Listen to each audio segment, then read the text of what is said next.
há lugares dentro das nuvens que são bem turbulentos. Em Vênus, as tempestades ocorrem a 50 quilômetros da superfície nas formações nebulosas. E a chuva ácida cai constantemente. A questão é que a chuva ácida de Vênus é literalmente ácido de bateria. O ácido é tão forte que corroeria a pele e faria coisas bem ruins. O que restasse do seu corpo seria, então, totalmente desintegrado pelo ácido sulfúrico. A última chuva da relação é a mais tóxica, talvez a mais perigosa de todas.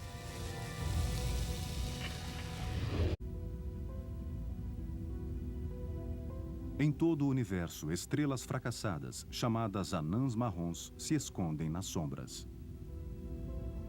Embora sejam maiores do que nosso maior planeta, Júpiter, são tão apagadas que os telescópios têm dificuldades para detectá-las. Uma anã marrom é uma estrela fracassada, um projeto, uma bola de gás que não deu certo. É preciso ter uma certa quantidade de gás para se ter a ignição e o surgimento de uma bela estrela. A anã marrom não conseguiu isso. Embora sejam estrelas fracassadas, as temperaturas nas anãs marrons são extremamente altas. Chegam a atingir 1.600 graus Celsius. E diferentemente das estrelas que são quentes demais para a existência de um clima, anãs marrons são frias o bastante para permitir a convecção e a condensação.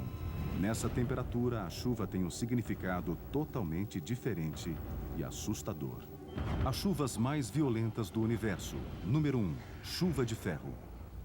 A atmosfera de uma anã marrom é tão quente que até o ferro está na forma de vapor, assim como a água na nossa atmosfera.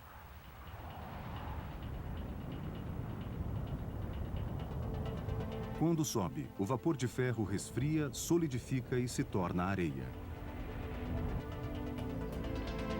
E o ferro começa a se condensar. E temos nuvens. Grandes nuvens, só que são de areia, extremamente quente, a 800 graus. Uma anã marrom pode ter o tamanho de Júpiter, mas ela contém uma massa de 30 a 50 vezes superior ao planeta. E a gravidade é muito alta, até 300 vezes maior que a gravidade da Terra. Por isso as coisas caem muito mais rápido. A velocidade de um jateador de areia é uma boa analogia para a areia numa anã marrom. A atmosfera de uma anã marrom tem uma gravidade 300 vezes superior à da Terra. Por isso, os grãos de areia caem a 100 ou 150 km por hora. Mais ou menos como a areia saindo desse jateador. Esta folha de aço inoxidável foi torcida pela força do jateador. Imagine uma chuva de ferro caindo na atmosfera de uma anã marrom a 160 km por hora. O que faria uma folha como essa? Essas gotas de ferro líquido chegam a estar a 1.600 graus Celsius. Elas podem cair em velocidades de até 160 km por hora. Imagine seu guarda-chuva sendo rasgado por essa chuva de ferro derretido. Seria uma tempestade dos infernos. Deve ser o pior clima do universo.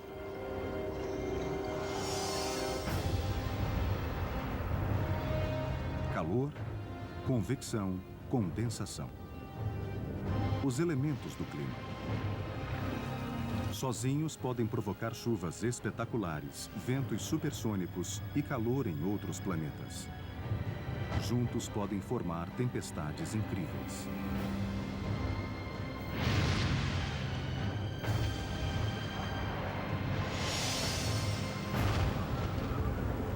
Uma tempestade precisa de uma diferença de temperatura. Na Terra, toda tempestade é resultado de um aquecimento desigual do Sol. O exemplo mais fácil é o mar, que é mais frio que a Terra.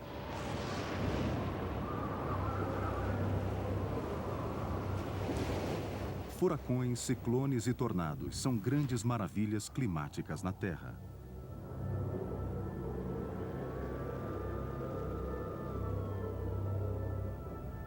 Mas também no espaço.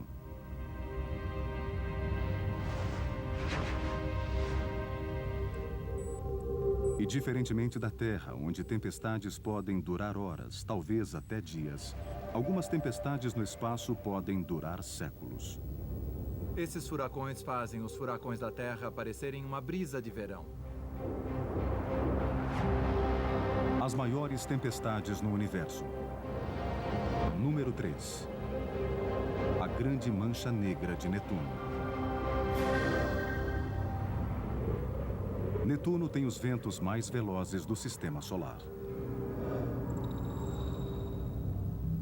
Mas também tem uma grande mancha negra. Uma tempestade misteriosa que aparece e desaparece sem aviso. Ela se desloca pelo planeta no sentido anti-horário. A mancha foi descoberta pela Voyager 2 e é grande, com colorações preta e azul. Parece ser uma forte tempestade, mais ou menos do tamanho da Terra. Não se sabe quais as causas de sua formação, nem o motivo para ser preta. É um mistério, assim como outra tempestade em nosso sistema solar. As maiores tempestades no universo. Número 2. A Grande Mancha Branca de Saturno. Saturno é conhecido por seus magníficos anéis, mas sua atmosfera é um tanto misteriosa. No entanto, basta esperar 30 anos e Saturno irá formar uma tempestade tão magnífica que impressionará a própria Mãe Natureza.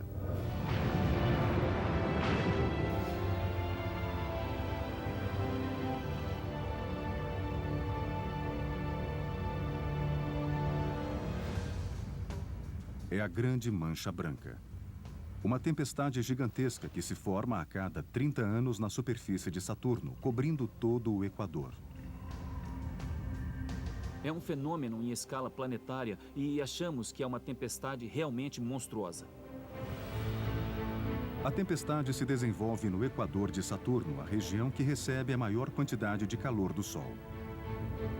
É possível que o calor se acumule ao longo do tempo, criando finalmente uma tempestade num planeta que não tem superfície nem atrito para conter sua velocidade. Em outras palavras, é uma espécie de círculo vicioso em que a bola começa a rolar morro abaixo e a tempestade se torna global. Meses depois, a tempestade perde a força e fica dormente por mais 30 anos.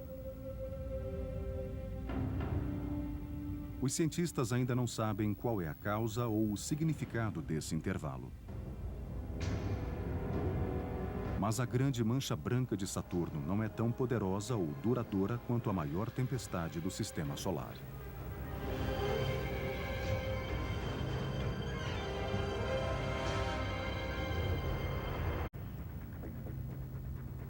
Há muito tempo, Júpiter fascina os cientistas que estudam os climas extremos no espaço.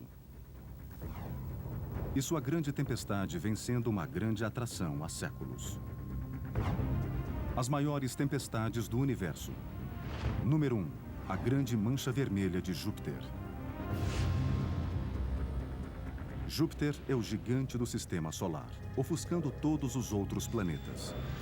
Assim, nada mais justo do que seu clima ser uma mostra extraordinária de força e grandeza.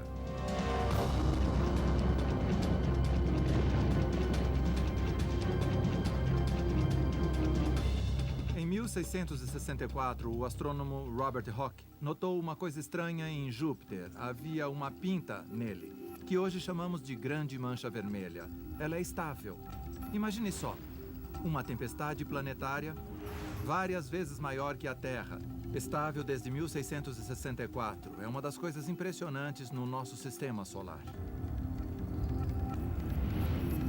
A Grande Mancha Vermelha recebeu esse nome antes de sabermos o que era, porque dá para ver por um telescópio. Por isso, há centenas de anos sabemos sobre essa mancha.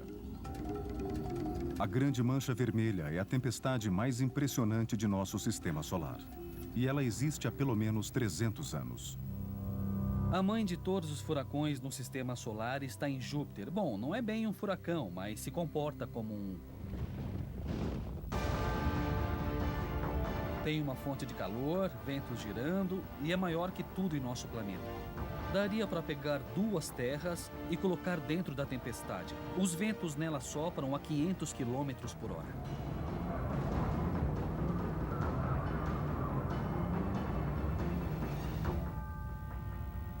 Tanto os furacões como a Grande Mancha Vermelha são vórtices gigantes. Os furacões são centros de baixa pressão.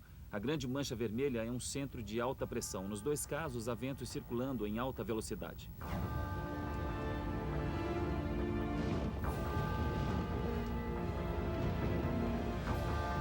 Como um olho gigante, a tempestade circula continuamente por Júpiter.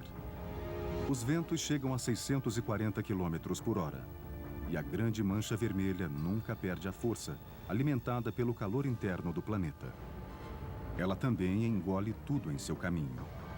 Qualquer vórtice pequeno no caminho da Grande Mancha Vermelha não tem qualquer chance. É engolido como um peixe pequeno. Acredita-se que a ausência de atrito na superfície de Júpiter permitirá que a tempestade continue existindo por muitos séculos.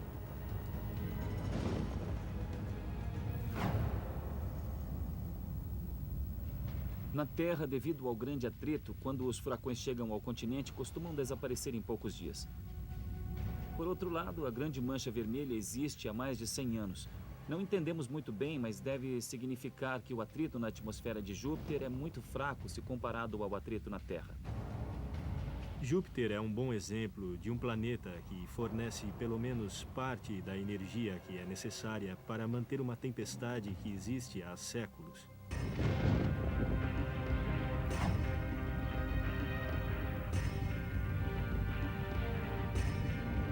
Clima, o estado de uma atmosfera. Em todo o universo, eventos climáticos terrestres são reproduzidos de maneira fantástica em outros planetas. Mas por que estudar o clima em outros planetas?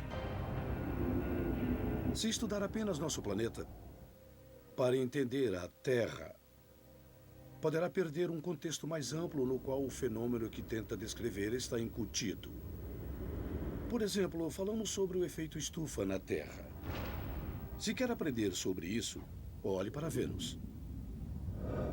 A tendência é achar que a solução de todos os problemas da Terra só pode ser encontrada na Terra.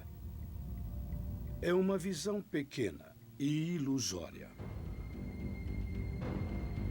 Quando estudamos processos familiares em ambientes desconhecidos, podemos saber realmente e entendemos o que acontece. Em termos da possibilidade de vida em outros planetas, a compreensão dos padrões climáticos é fundamental. Somos um planeta entre muitos, o Sol é uma estrela entre muitas. Estamos em uma parte indistinta da galáxia. Há muito o que aprender escutando o que os outros dizem.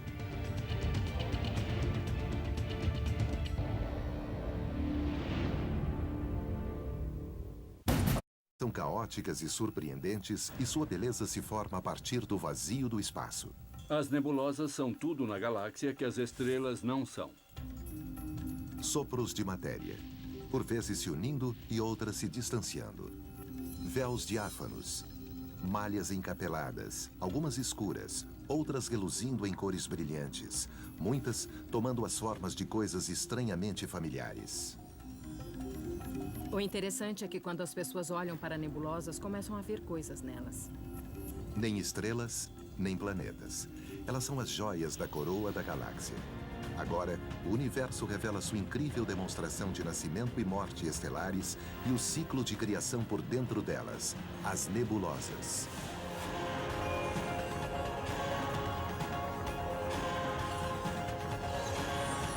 O universo, nebulosas.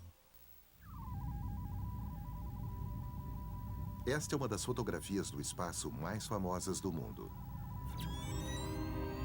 Na visão do telescópio espacial Hubble, ela mostra os pilares da criação. Enormes colunas de poeira e gás, com 7 anos-luz de extensão. Por maiores que sejam, os pilares são apenas uma parte bem pequena de um imenso berçário de estrelas a 6.500 anos-luz da Terra, chamado Nebulosa da Águia. Existem nebulosas de todo tipo espalhadas entre as estrelas no espaço. e estão entre os espetáculos mais surpreendentes da nossa galáxia ou de qualquer outra. As nebulosas são lindas, todas elas. Elas realmente impressionam. Derivadas da palavra grega para nuvem, as nebulosas são exatamente isso. Nuvens de gás e poeira interestelar raramente visíveis a olho nu. Mas com telescópios no espaço e na Terra, sua beleza é revelada. Destacando, refletindo ou obscurecendo a luz da galáxia, são regiões onde as estrelas nascem, onde as estrelas morrem e onde explosões destroem a trama do contínuo espaço-tempo. As nebulosas têm formas fantásticas, como as nuvens no céu em um dia de verão. Elas frequentemente evocam imagens muito familiares para nós. Nebulosa da Roseta. Imagens de flores. Nebulosa da Formiga. Imagens de insetos. Nebulosa da Cabeça de Bruxa. Imagens de pessoas. Quando as pessoas olham as nebulosas como um teste de Rorschach, elas começam a ver coisas nelas. Embora as nebulosas recebam números nos catálogos astronômicos, muitas também têm nomes inspirados em sua localização ou forma. Não é difícil, por exemplo, ver por que esta se chama Nebulosa da Borboleta. Ou porque esta é conhecida como Nebulosa Cabeça de Cavalo. E a lista continua. A nebulosa de Órion. A nebulosa Cabeça de Fantasma. A nebulosa da Raia. A nebulosa da Hélice. A nebulosa Olho de Gato. A nebulosa da América do Norte. A nebulosa do Pelicano. As surpreendentes formas que as nebulosas assumem faz com que sejam consideradas as atrações turísticas da galáxia. Se você está com a família em um disco voador e estiver passeando pela Via Láctea procurando um lugar interessante para parar, você vai parar numa nebulosa. Assim como as atrações turísticas na Terra, as nebulosas nos convidam a olhá-las mais de perto. Cara, é uma escalada. Uma das maiores atrações no céu noturno é a Grande Nebulosa de Órion. Uma das poucas que se pode ver a olho nu. Em uma noite limpa, ela aparece como uma estrela desfocada na estrada de Órion. Provavelmente a constelação mais conhecida no céu. E a nebulosa de Órion é a mais ativa área de formação de estrelas em nossa galáxia. Ela ilumina o céu como nenhuma outra. Ela é das grandes. Em termos de nebulosas, é a placa de Hollywood. E o motivo pelo qual os viajantes querem chegar perto de atrações turísticas é o mesmo pelo qual os astrônomos querem dar uma olhada mais de perto nas nebulosas. Ambos querem tirar fotos. Isso. Afinal, a graça, o turismo, quer seja terreno ou astronômico, está nas fotos. Isso, bem aí.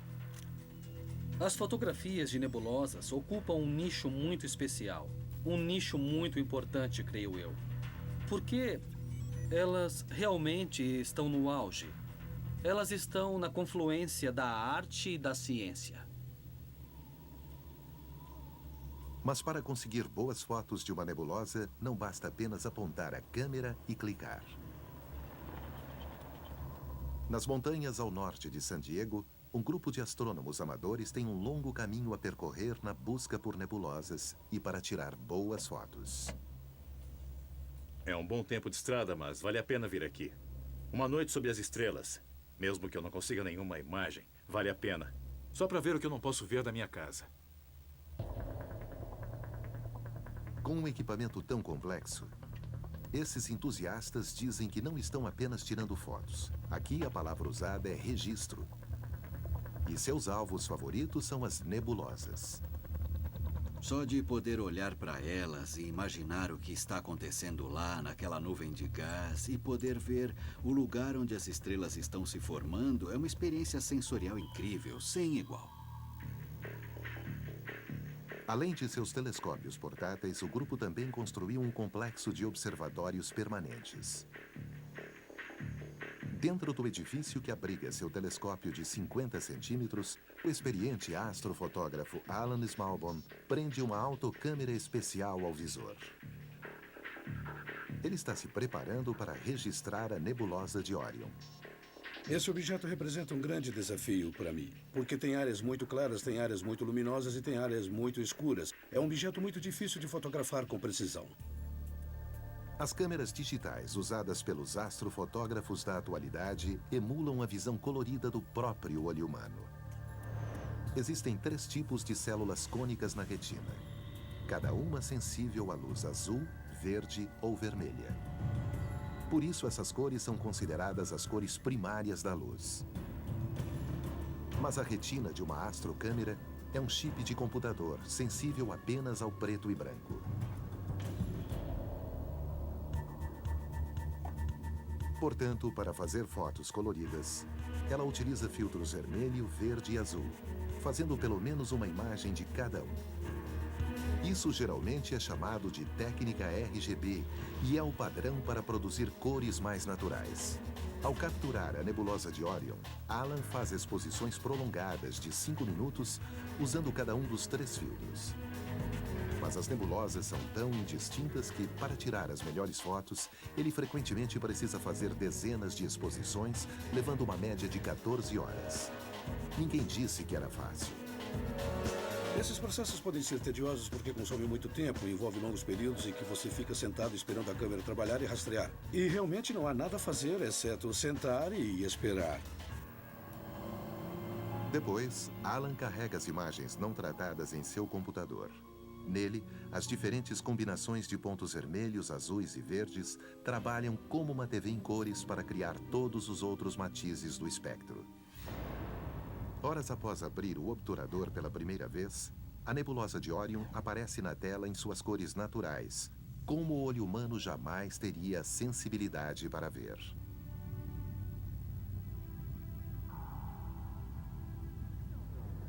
As incríveis imagens destas e de outras formações demonstram o motivo por que, quando o assunto são as nebulosas, a astrofotografia é indispensável.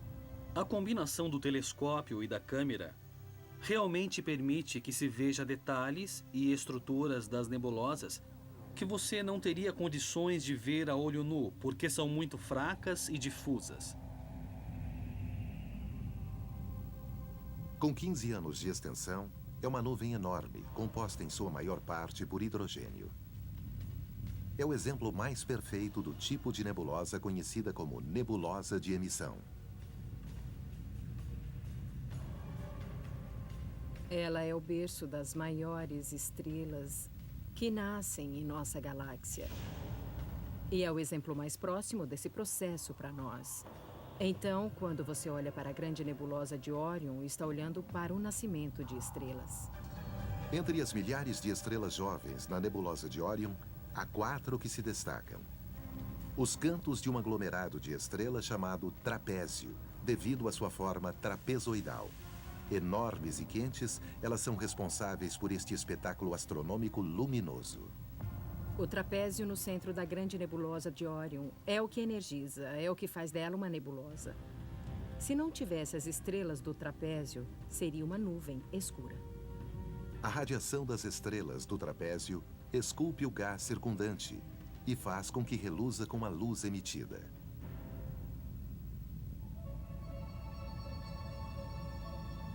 Como seria voar através da nebulosa de Órion a bordo de uma nave espacial? Poderia ser mais ou menos assim. Esta é uma simulação de supercomputador incrivelmente precisa, baseada em dados detalhados do telescópio espacial Hubble e montada pelo astrônomo Robert Odell, da Universidade Vanderbilt. Ao penetrar a nuvem gigantesca, vemos as 4 estrelas brilhantes do trapézio, suas posições em 3D agora claramente evidentes. De tão intensa, sua energia criou uma depressão no centro da nebulosa. As estrelas do trapézio são brilhantes que, se não fosse o realce dado por nossa tela, elas acobertariam o restante da nebulosa. Os glóbulos escuros, chamados proplídeos ou discos protoplanetários, são mantos de poeira cercando estrelas recém-formadas. E graças aos fortes ventos estelares do trapézio, são obrigados a assumir a forma de gota. Um deles mostra claramente um anel de destroços orbitando sua estrela central, fortes evidências de que um novo sistema de planetas está se formando. Nossa rota de saída da nebulosa de Órion mostra o ângulo pelo qual enxergamos da Terra. Mas a 1.300 anos-luz de distância, para nós, não passa de uma pequena mancha no espaço. Imagine sua aparência apenas 4 anos-luz a distância até a estrela mais próxima de nós. Se nós estivéssemos tão próximos da nebulosa de Órion quanto a estrela mais próxima está de nós, seria tão brilhante que nem saberíamos da existência do céu escuro. Nós não veríamos as outras estrelas. Nós praticamente não saberíamos das outras galáxias só pelo fato dela ser tão brilhante. Nós veríamos apenas a nebulosa de Órion e o Sol. Felizmente, vivemos em um ponto da galáxia onde os nossos telescópios e câmeras podem varrer os céus para isolar as joias que chamamos de nebulosas. Existem 5 tipos principais. As nebulosas de emissão, como Órion, são chamadas de regiões H2. H2 descreve o hidrogênio molecular, excitado por estrelas quentes para emitir luz. Em outros lugares, existem as nebulosas de reflexão, onde as estrelas brilhantes afastaram o gás circundante, deixando apenas poeira para refletir a luz das estrelas. As nebulosas planetárias são formadas durante os lentos estágios das estrelas comuns moribundas e produzem alguns dos espetáculos mais intrigantes de forma e cor na galáxia. Os restos de supernova também são reminiscentes de mortes estelares, mas de estrelas enormes cuja vida termina em explosões imensas. E, finalmente, existem as nebulosas escuras, nuvens de gás e poeira interestelar visíveis, geralmente porque aparecem em silhueta contra as nebulosas brilhantes atrás delas. Com o tempo, as estrelas vão nascer dentro delas. Mas a origem das nuvens de estrelas, gás e poeira das galáxias é o fenômeno mais intrigante de todos. Brotando do misterioso meio interestelar, a charada das nebulosas é como podem se formar a partir daquilo que é praticamente um nada. O espaço e seu imenso vazio têm muito mais do que os olhos podem ver. Preenchendo as distâncias entre o Sol e todos os seus vizinhos galácticos está o meio interestelar, ou ISM. Quando pensamos na escuridão entre as estrelas, nós às vezes pensamos que não há mais nada lá, apenas o vácuo no espaço. Mas, na verdade, até mesmo o chamado vácuo no espaço está cheio de poeira e gás. Mas ele é bem rarefeito. Quão rarefeito? Talvez melhor do que o melhor vácuo que podemos criar no planeta Terra. As partículas dentro do meio interestelar são 90% de átomos de hidrogênio, 10% de hélio e apenas rastros de outros elementos e partículas minúsculas de poeira. A existência do gás e da poeira ficam evidentes ao se observar a Via Láctea, o grupamento de estrelas que vemos em ângulo de nossa galáxia a partir da Terra. Lá, os espaços escuros parecem estar vazios, mas na realidade o oposto é verdadeiro. Aqueles espaços não estão desprovidos de estrelas. Na verdade, são poeira entre nós e as estrelas distantes no plano da nossa galáxia, e eles bloqueiam aquela luz. E você os vê em silhueta. As faixas negras de gás e poeira nos mostram onde o meio interestelar está se aglomerando para criar nebulosas em sua forma mais primordial. Vemos essas nebulosas escuras como sombras contra as estrelas ao fundo. A nebulosa da Cobra fica a 650 anos-luz de distância e tem aproximadamente 3 anos-luz de extensão. Outra mais escura ainda é Barnard 68, em honra a Edward Emerson Barnard, o astrônomo que a descobriu. Tais nebulosas podem ser espessas o suficiente para bloquear a luz das estrelas atrás delas, mas o gás e a poeira dentro ainda são bem ralos, pelo menos até a gravidade entrar em ação. A gravidade é atrativa. Como consequência, temos aglomerados de gás, não importa quão rarefeitos, sendo atraídos pela gravidade até haver grumos de material nuclear se condensando. À medida que a gravidade começa a comprimir o gás, ele começa a se aquecer bastante, gerando as temperaturas de uma estrela.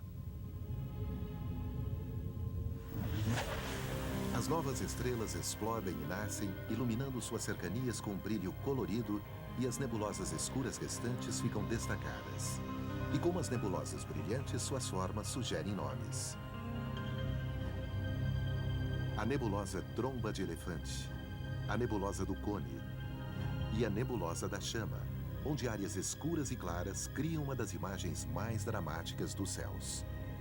As cores luminosas das regiões formadoras de estrelas vêm dos gases das nebulosas excitadas pela radiação ultravioleta invisível das estrelas novas nas proximidades que estão quentes.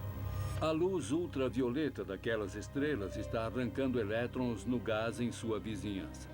Esses elétrons ficam flutuando por dias ou semanas e então finalmente encontram um próton solitário ou outro núcleo positivamente carregado e eles entrarão em suas órbitas. E quando fazem isso, eles emitem luz. Na Universidade de Rochester, o astrônomo Adam Frank compara a agitação de gases em uma nebulosa a um jogo de basquete. Este jogo de basquete é uma ótima analogia, embora terrestre, para o que acontece numa nebulosa. Aqui, tô passando! Aqui, ó! Passa, toca a bola! Aê! É isso aí! Vamos tocar, vamos distribuir a bola!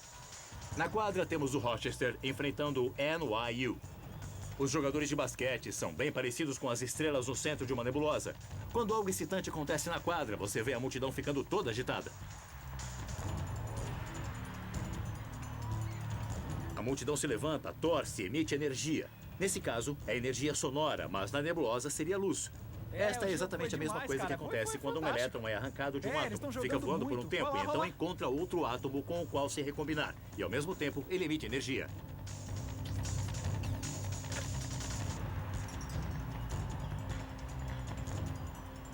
À medida em que novas estrelas nascem dentro das nebulosas, elas às vezes disparam jatos espetaculares. Este tem quase 5 trilhões de quilômetros de extensão. Os jatos são nebulosas por seu próprio direito, geradas pelas nuvens de gás e poeira em sua órbita, enviando material para dentro das jovens estrelas. Devido à rotação, ele antes forma um disco de acreção, que é como um jogo de frisbee girando em torno de uma jovem estrela, alimentando, construindo a jovem estrela. Mas sempre existem campos magnéticos no meio desse gás, e à medida que o disco gira, o material se acumula sobre as linhas de campo, como as chamamos. E ele gira e então é lançado para o espaço. Finalmente, as linhas de campo são envergadas, colimando o jato, criando uma coluna de jato bem sólida. Assim como os jatos estelares, as nebulosas da galáxia exibem uma profusão de bolhas, ondas de choque, pilares e até montanhas. Estas são chamadas montanhas da criação. Uma nebulosa frequentemente comparada aos famosos pilares da criação, mas de fato, 10 vezes maiores. Embora tenham 70 anos-luz de extensão, esta imagem, feita em luz visível, revela uma aparência sutil.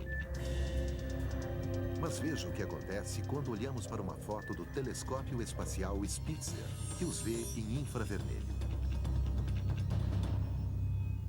O comprimento de onda da luz infravermelha é ligeiramente mais longo do que aquele da luz visível.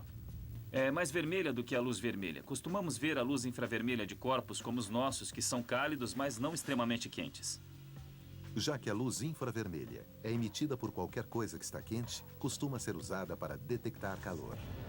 Nas câmeras especiais, cada temperatura é detectada com uma cor infravermelha, que nós não enxergamos. Depois, ela é traduzida para uma cor visível que podemos enxergar. É assim que o infravermelho pode usar o calor do corpo para mostrar alguns astrônomos amadores trabalhando na escuridão. De outro modo, teríamos que acender uma luz para poder vê-los. O mesmo princípio se aplica no espaço. Esta é a nebulosa da Águia, mostrada em luz visível. Mas o telescópio Spitzer, que usa infravermelho, a vê de uma maneira muito diferente, revelando uma região de poeira extremamente quente vista aqui em vermelho. Mas você tem de se perguntar o que poderia deixar a poeira tão quente? As estrelas na nebulosa? Não são luminosas nem quentes o bastante, mas talvez a explosão de uma supernova. Talvez a morte violenta de uma estrela. Uma supernova poderia produzir uma onda de choque enorme que poderia ter um impacto substancial, porque a nebulosa da Águia é o lar dos pilares da criação. Para os pilares não parece que vai ser muito bom. O grande problema é que aquela onda de choque da supernova, que está se expandindo a partir da estrela que está explodindo, cedo ou tarde vai atingir aqueles pilares. E quando atingir os pilares, vai evaporá-los e eles serão destruídos, deixando as estrelas que estão se formando nos pilares para trás. Mas todo aquele gás e poeira e aquelas belíssimas formas parecidas com pilares simplesmente vão desaparecer.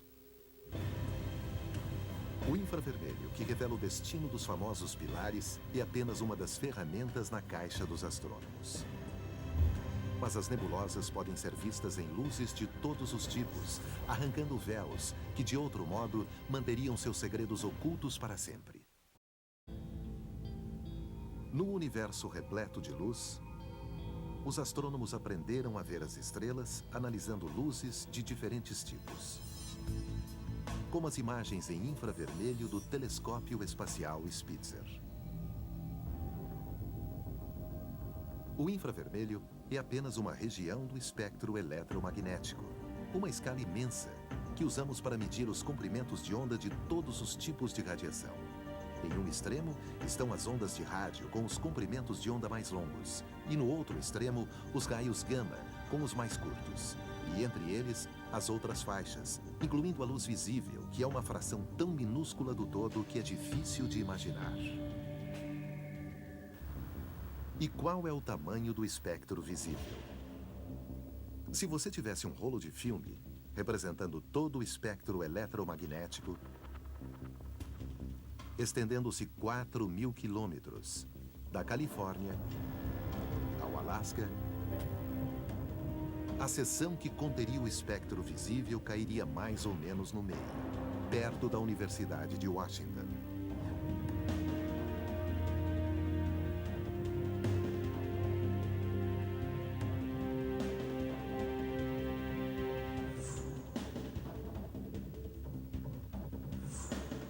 Este quadro é todo o espectro visível. É apenas um quadro em mais de 3.000 quilômetros de filme e é tudo que o olho humano consegue ver. A importância desse quadro é que as estrelas emitem quase toda a sua luz nesta parte do espectro. E embora a luz seja visível, ela ainda contém ferramentas ocultas que nos ajudam a explorar as nebulosas de maneiras que os nossos olhos não conseguem sozinhos. E esses segredos estão no próprio espectro. A luz visível nesta lâmpada vem do gás hidrogênio excitado pela eletricidade, formando um plasma incandescente, igual ao que acontece em uma nebulosa. Ao olhar a lâmpada através de uma grade de difração, podemos dividir a luz em 3 linhas estreitas no espectro, uma impressão digital virtual da luz produzida pelo hidrogênio. No espectro, você vê 3 linhas. Uma é vermelha, uma é azul claro e a outra é azul profundo. Esse padrão de comprimentos de onda é absolutamente único para o hidrogênio e não há maneira de confundir o hidrogênio no espectro de uma nebulosa com qualquer outro elemento. É como a multidão em nosso jogo de basquete. A massa de torcedores é composta por fãs individuais e cada um tem a sua própria voz. Vozes que poderíamos distinguir claramente se tivéssemos como isolá-las.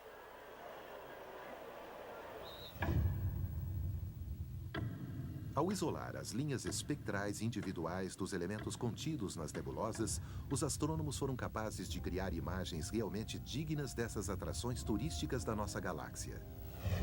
Ao usar os chamados filtros de banda estreita, correspondendo a linhas individuais, os astrônomos nos deram outra maneira de ver coisas que não podemos ver sozinhos. Quando o telescópio Hubble fotografou os pilares da criação, usou um filtro para isolar a linha vermelha mais luminosa do hidrogênio, outro para isolar a linha ainda mais vermelha do enxofre, e um terceiro para capturar o verde azulado do oxigênio. Zoltan Levey, um especialista em imagens, monta os componentes de modo a formar uma imagem totalmente colorida que revela mais do que a soma de suas partes. Ao passar imagens de uma nebulosa através de um filtro que isola a luz de um elemento em particular, podemos ver a distribuição desse elemento pela nebulosa. Mas muito mais do que isso, vemos como as condições físicas variam em toda a nebulosa. Se as verdadeiras cores das linhas do hidrogênio, oxigênio e enxofre fossem combinadas, a imagem dos pilares ficaria mais ou menos assim. Mas a equipe do Hubble traduz cada elemento em uma das cores primárias da luz. O verde azulado do oxigênio é designado ao azul. O vermelho do hidrogênio é designado ao verde. E o enxofre, cuja cor é semelhante à do hidrogênio, é designada ao vermelho. Por vezes chamada de falsa cor, o resultado é uma visualização melhor da realidade material. Isso é o que eu chamaria de cor representativa, devido à maneira como construímos essa imagem. As cores podem não parecer as mesmas cores que veríamos se estivéssemos olhando para a imagem a olho nu ou através de um telescópio, mas elas representam os processos físicos que estão acontecendo lá. Os filtros de hidrogênio, oxigênio e enxofre combinados dessa maneira são chamados de paleta do Hubble, que é amplamente usada em todos os tipos de fotografias de nebulosas. Ela nos mostra não só o colorido caos das nebulosas de emissão, mas também imagens surpreendentes dos lugares onde as estrelas morrem.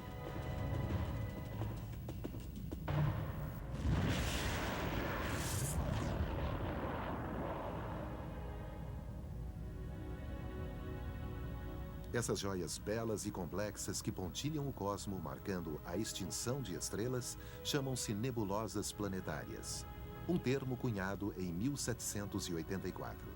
As nebulosas planetárias são objetos que não têm nada a ver com planetas, como descobrimos.